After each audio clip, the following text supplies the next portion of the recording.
As schools across the state recognize it will not be a normal fall semester, a lot of them are still just trying to figure out what that's going to look like.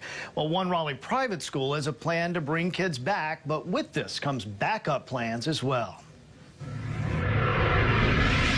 The books that are the letters?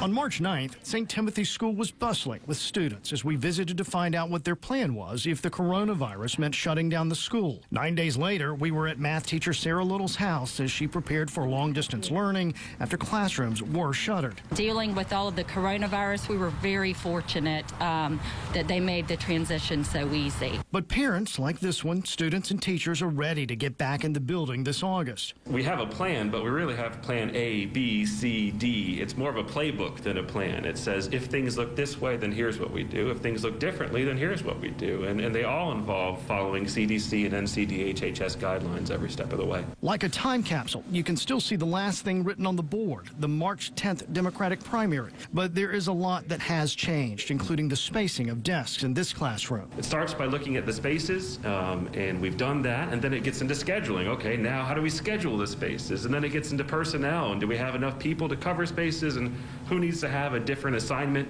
from what they traditionally have to help make sure we can facilitate classrooms in a safe and responsible way. All these measures, including thorough cleaning, are important to parent Celeste Neville and her upcoming 7th grader Ava. We just want to make sure that, all of the social distancing practices are in place. Masks if necessary. My mother, Ava's grandmother, is 80 years old and lives with us. So we have that special situation we're dealing with. Some classes like music and art may alternate by month, but there will be no large gatherings. So the dining hall is actually, we're looking at using that as classroom space. And recess, fortunately, we've got some wonderful outdoor spaces. And so we'll run our recesses socially distanced, but we'll run those. And then lunches will be with small cohort groups around campus, hopefully outside and inside if weather doesn't cooperate.